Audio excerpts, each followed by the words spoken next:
ہم لوگ جتنے بھی لوگ یہاں پر بیٹھے ہیں سب لوگوں نے سکسیس سٹوری سنی ہوں گی لوگوں کی زندگی کے بارے میں, بٹ ایک انسان کی سٹوری وچ انسپائرز می الاٹ.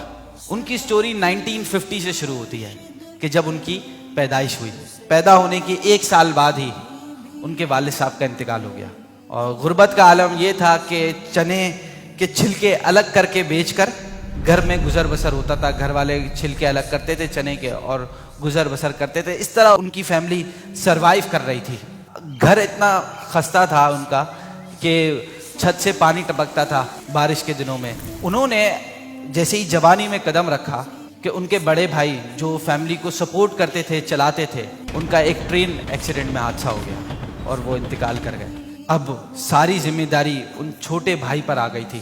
انہوں نے اس ذمہ داری کو قبول کیا, ایکسیپٹ کیا اور فیملی کو سپورٹ کرنا شروع کیا.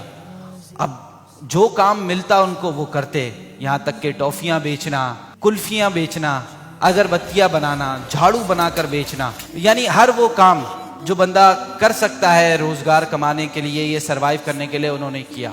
اور ابھی بھائی کی جدائی کا غم شاید کم ہوا نہیں تھا, ختم ہوا نہیں تھا کہ ان کی والدہ نے بھی ان کا ساتھ چھوڑ دیا اور وہ اس دنیا سے چلی گئی. جب والدہ اس دنیا سے چلی جائیں اور آخری ایک والدہ کی ہی سپورٹ ہو تو بہت مشکل ہو جاتا ہے ایک نوجوان کو اپنے آپ کو سنبھالنا. ایک تو خود کو سنبھالنا اور پھر اپنے فیملی کو بھی سروائیو کرنا, کیونکہ 3 بہنیں ہیں, ان کا بھی خیال رکھنا ہے. تو انہوں نے ہمت نہیں ہاری, he never gave up. اپنی education which is very important, اپنی تعلیم کو نہیں چھوڑا. اس وقت کے بڑے بڑے علماء کے پاس جا کر دین اسلام کی تعلیمات حاصل کی. کتابوں کا بڑا شوق تھا, کتابیں پڑھتے رہے.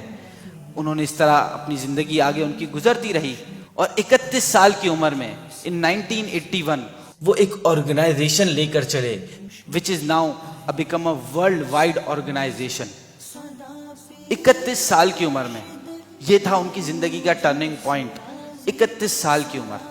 آپ سوچیں جتنے بھی لوگ یہاں پر بیٹھے ہوئے ہیں, آئی ایم شیور سب کے ساتھ ایشوز ہیں, ابھی بتا ہی رہے ہیں کہ ان کے ساتھ یہ ایشو, ان کے ساتھ یہ ایشو.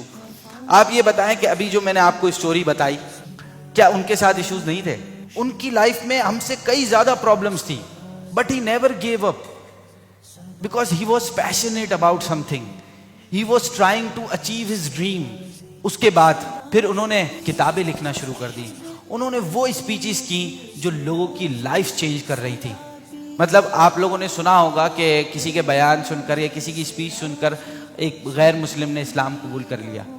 ان کو دیکھ کر لوگوں نے اسلام قبول کیا.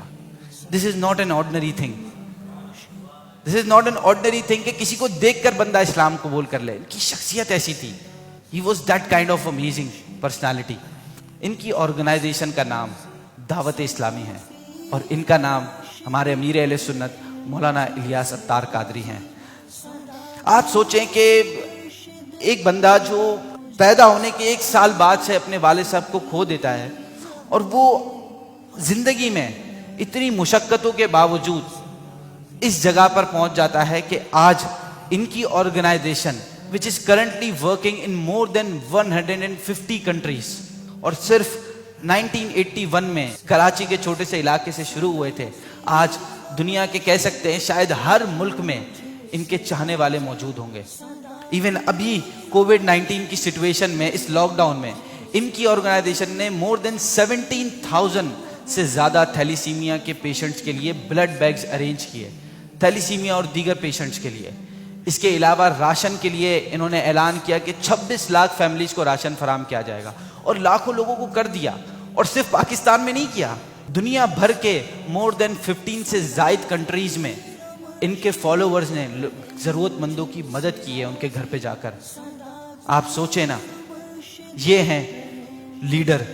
اور سوچیں نا, یہ انہوں نے جو اپنا ڈریم اچیو کیا وہ صرف اس دنیا کا نہیں, اس دنیا میں بھی اور آخرت میں بھی, ہیئر اینڈ ہیئر آفٹر. میں آپ کو واقعی کہہ رہا ہوں, سچی. آپ لوگ بہت سارے لوگ, ہم لوگ سب سکسیس سٹوریز سنتے ہیں, ادھر ادھر لوگوں کی سٹوریز سنتے ہیں. اس طرح کی سٹوریز ہمیں سننی چاہیے. These are the real heroes. واقعی ہی is a true hero of our nation. I would highly suggest you guys کہ آپ ان کے بارے میں پڑھیں, ان کی آرگنائزیشن کے بارے میں ریڈ کریں. اور ان کو فالو کریں، آپ کو بہت ساری چیزیں سیکھنے کو ملیں گی۔ کبھی بھی نہ ہو یہ خفایا الہی، سدا پیر و مرشد رہے مجھ سے راضی۔